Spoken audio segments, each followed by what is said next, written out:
There was a time before the automobile when men and women traveled all over these mountains on horseback. Our minds sometimes meander back to those horse and buggy days, pioneers traversing the Great Plains, and even the cowboy riding off into the sunset. Here in Appalachia, buggies and wagons were an impractical option for those settlers. In the deep hills of eastern Kentucky, many a man and woman traveled on horseback alone. Horseback stayed here longer than many other parts of the country, because road development came late to our mountainous home. In fact, it's not uncommon to hear stories from older folk remembering the days when they saddled up for visiting or getting provisions from town all the way into the 70s. Women of the Frontier Nursing Service even tell tales of saddling their horses to cross ridges and floodwaters to deliver children or reach a sick person as late as the 1980s. So when folks traveled horseback in these parts, they might plan to ride 10 to 30 miles at a time.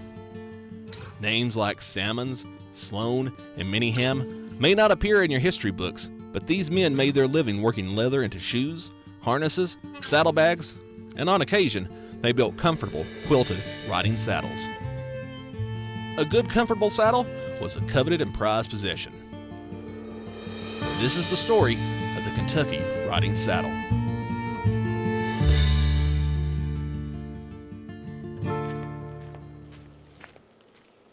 It's just the craftsmanship. It's so beautiful. And a lot of this is a lost art. There are some, I think there is one company still making the Buena Vista, but it's not made on the old wooden tree. I do not ride one of these, but there are a lot of people that do. The thing that I think is the most amazing, I don't know who this saddle belongs to, but it's just an amazing heritage, you know? Well, you just don't see it anymore. This is quilted like the old quilts, hand quilted. This is all done by hand, and that's what makes it amazing.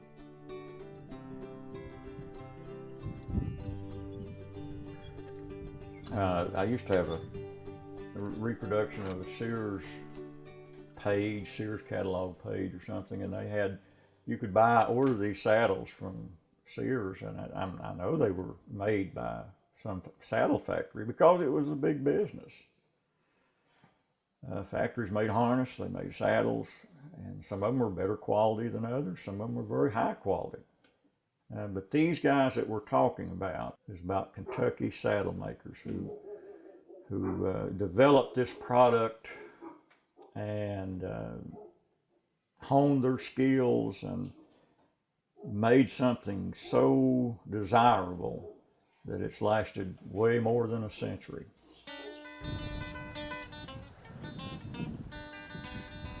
I like the history behind it. I like it being known that I'm building a Kentucky quilted seated saddle. Me being from Kentucky, that's part of my history, it's part of my background. It's just something that I've enjoyed from a little boy up as hearing about, and didn't even realize that I'd be getting into this, you know, in later years, but I've enjoyed that history all my life. I'm actually third generation of the same bloodline of horse that was raised, and we grew up with the plantation saddles, riding the plantation saddles. That's what my grandfather rode, my father rode, I rode, my daughter rides, my grandson rides. So we've had them our whole life, and so it's a little bit difficult for me because I didn't even know there were other saddles until I was probably a teenager. So to me, that was the only saddle. The horses were simply the lifeblood of the region. I mean, the people couldn't, they couldn't live without them. They had to have them. They rode them.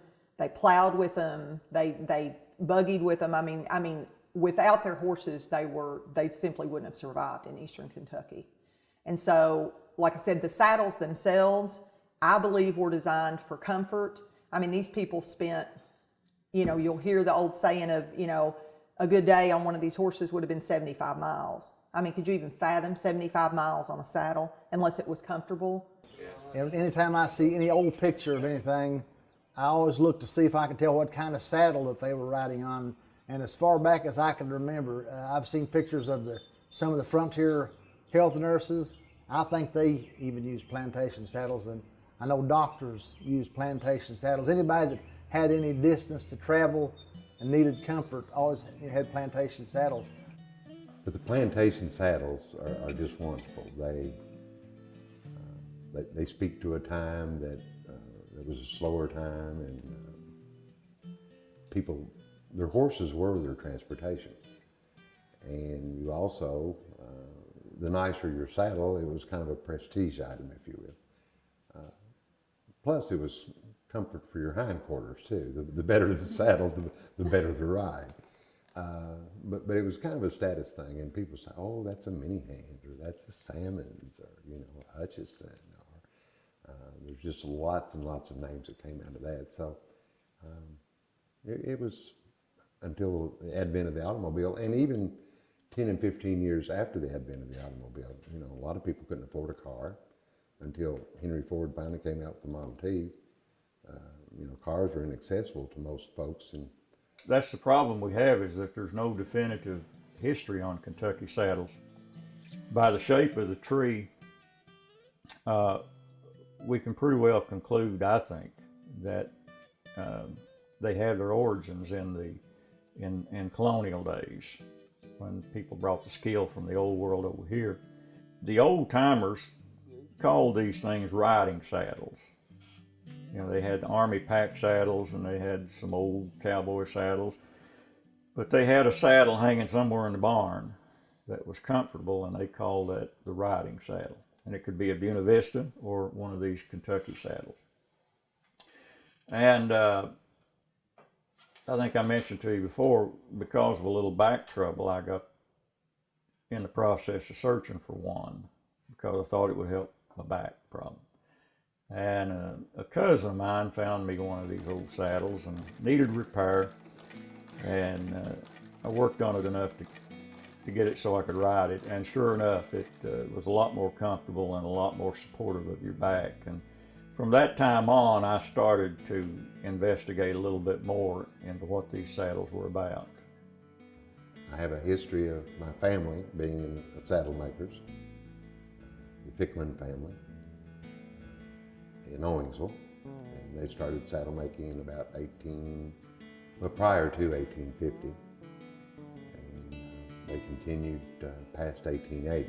I'm the third generation in my family to do these leather work and saddles, and so it goes all the way back to the late 1800s, early 1900s, around the turn of the century. My great uncle was James Monroe Sloan, which he owned a shoe repair shop in Paintsville, done harness repair, done saddle repair, and built these old Kentucky quilted seated saddles. Each man that done the designing, like the many hands, they had their own patterns. The Fosters had their own patterns. James Monroe Sloan had his pattern. Now today, when I build a saddle, if somebody don't ask me to put a certain design in that saddle, then I use my great uncle's pattern, and that way I try to keep his tradition going as well. Most of the people, and especially in the old days, they just didn't make saddles. They couldn't make a living off just saddles. They were cobblers. They made shoes. They made harness. They made fittings. They made parts for buggies. They had to, because you just couldn't make a living off saddles. And so, it takes a while to learn to make a good saddle. You had to apprentice, and you had to study, and you had to learn, and you had a lot of skills to learn: cutting, stitching, making trees. There was just a lot to it, and it takes a certain skill set to do that. And yeah, the Ficklins, for almost 50 years, they apprenticed.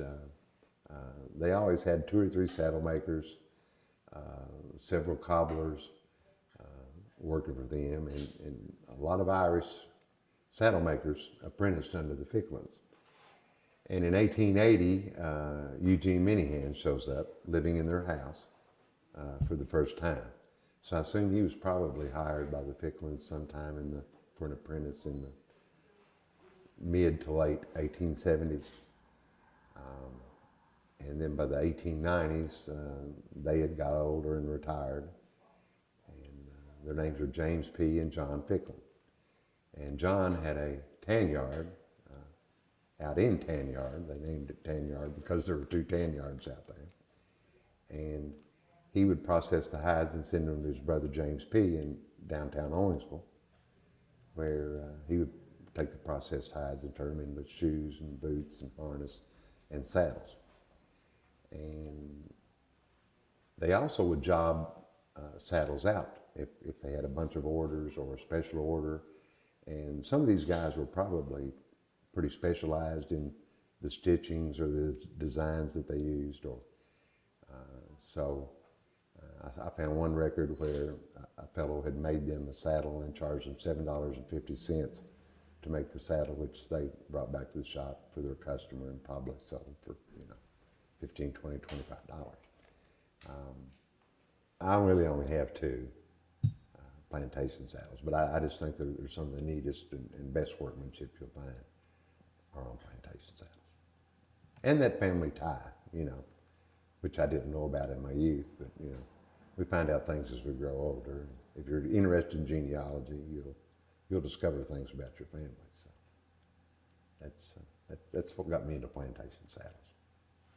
See, now this is just a small demonstration of showing you what I have to go through for the whole process of a saddle seat.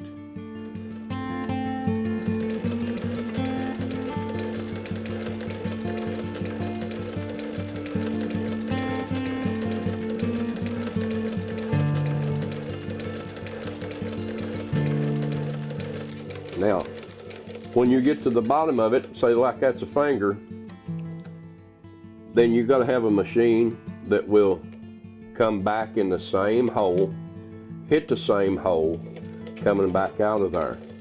What that has done now, I'll show you the back of it. See, it's sewed the same pattern that I sewed on the front, on the back of it as well. Now, in order to stuff this, you'll punch a hole in this, like this right here, to where you can get cotton started down in there. And you take another tool that you stuff that down in there to the bottom of that, and then you just keep stuffing it tight all the way up out of there. Now this is hours and hours of stuffing. Well, it took a long time because, my uncle, he couldn't be with me all the time. He just got me started, showed me the basics, and then through a lot of wasting leather. and you got to learn a lot of tooling in this, and it takes a long time to do the tooling, to learn how to do it and do it right and use all the different types of tools that it takes. This is a trade that you just don't learn overnight. You get better as you go along. Now, like I said, I've been into this almost 40 years, and I still learn stuff. A person don't get too old to learn. That's one thing about leather work. I've had people come off the street that didn't know anything about leather work, come in here and see me doing something. They say, "Well, why don't you do it this way?"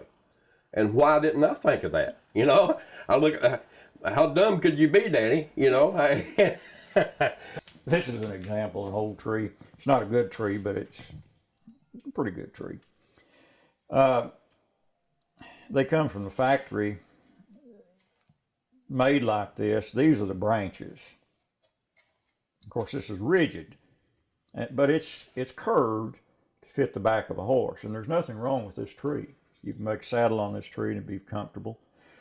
But Mr. Minihan came up with the idea that if he cut the saddle here, and he removed part of the branch, at least he's given credit for it, and he replaced it with a leather hinge. These are built up out of several pieces. They're not pretty, but they work. He came up with the idea that it would spring and adapt to the shape of the horse's back and also give the rider a little more comfort. So he's credited with making what's called a spring seat saddle. And a lot of people who don't know that and happen to see one of these saddles in a tack shop and pick it up and it flexes, they think it's broke, but it's not. It has a spring tree. Now the structure of them. Why why they're good saddles. Why people want it. When you sit on a saddle, any kind of saddle, you're going to feel pressure points. And if you're sitting on a Western stock saddle or a cutback saddle, you're basically going to feel 2 pressure points. It's on the ball of your hip. Now, when you first sit down, that's not too bad. But 2 or 3 miles down the road, you really start feeling that. And what these saddles did, you notice this big roll here. That catches the weight of your leg on both sides. You got a big area for your butt to sit in. The weight is distributed on a larger area. And when you do that, that eliminates pressure points. That's why you can sit down on these things. It's kind of like sitting in a seat. You just go for miles and miles. And when you get off, you're not worn out. You still could sit a little longer. This is a Eugene Minihan saddle, and this is a Thomas Salmon saddle. And I was wanting to show you the similarities in the two. And if you look at the pattern of the quilting and just everything about the saddle, this is just a complete knockoff of the Minihan. And since he apprenticed under him, he must have really liked this pattern that Eugene did to have copied that. And these 2 saddles, I would assume, are from about the same time period. And I'm guessing 1910 or thereabouts. I think the Salmons went out of business about 1920, 21 here in Mount Sterling. When John, I think, passed away is when he probably did it up to the day he died, or at least kept the store open. But I just thought it was so interesting because I never had, well, first of all, I never had seen another Salmon saddle, and this saddle is identical to the one that Langley Franklin owns. And I mean identical, look like twins. And so both of them, he was really copying this. No, we don't really know how it originated. We just know there was a need for a comfortable, long-lasting saddle, and the Kentucky saddle makers filled the bill. You know, saddle making in America is as old as any other trade.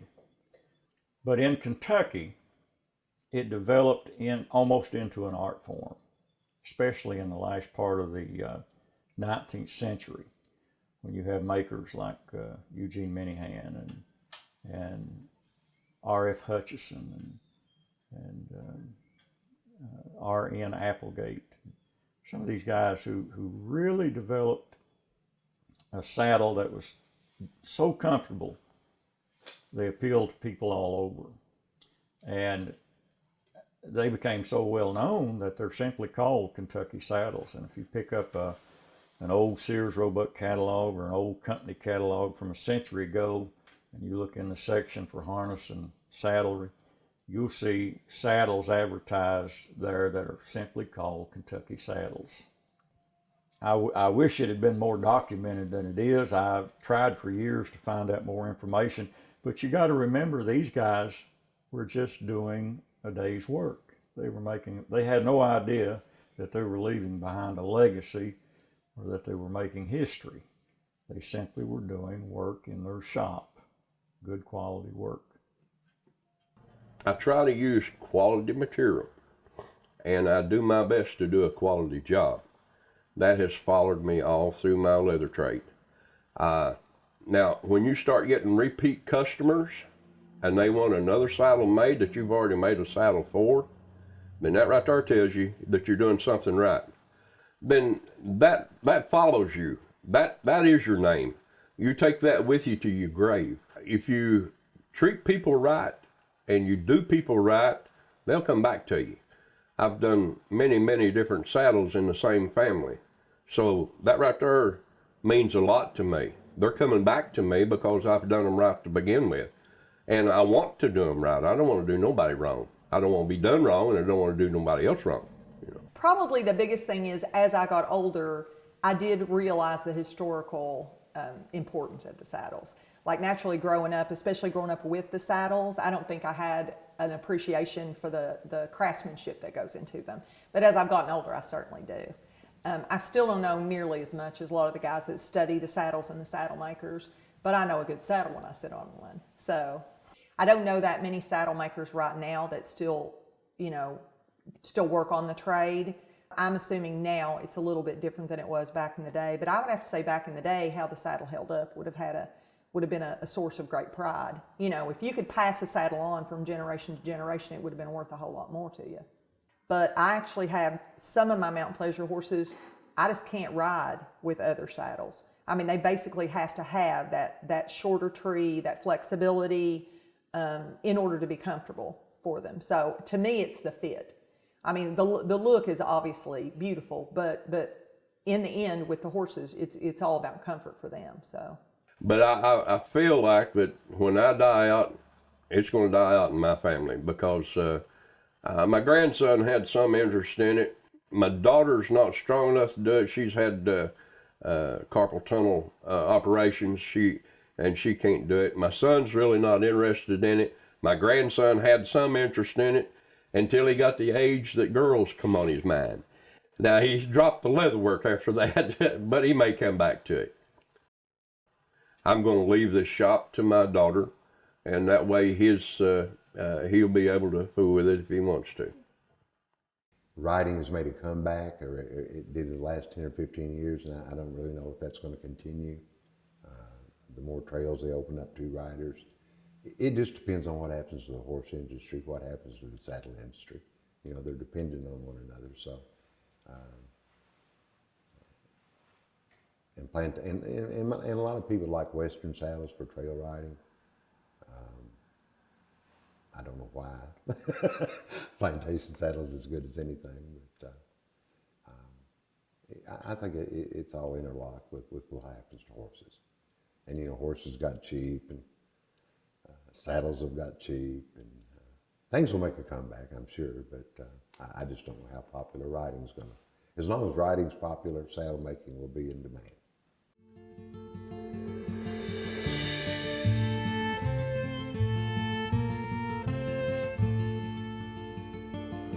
Well, originally the Mini Hand statue project was kind of a front runner to the Plantation saddle trail. There was kindly a figure put out in Bath County to see if there was any interest in recognizing or commemorating Eugene Minihan, which was from Owensville, at Owensville, to recognize him for his part in the Minihan saddle.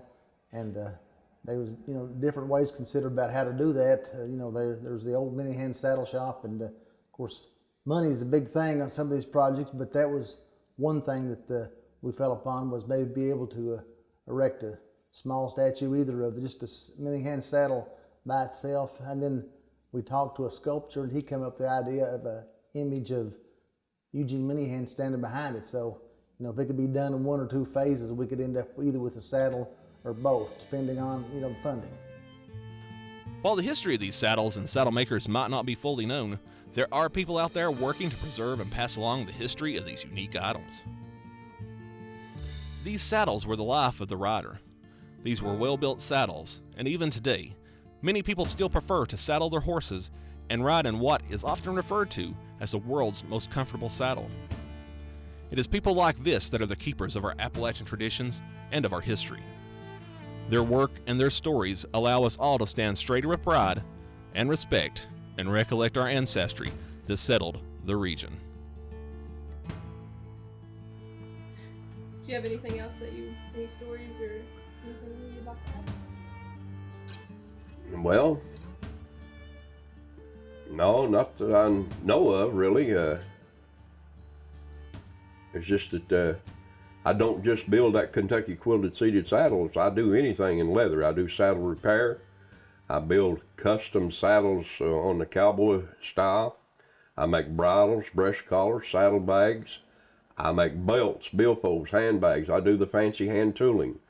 So I've learned a lot over the years, and I've done a lot of this work. It's all over the United States. So if you need anything, come and see me. Give me a call. The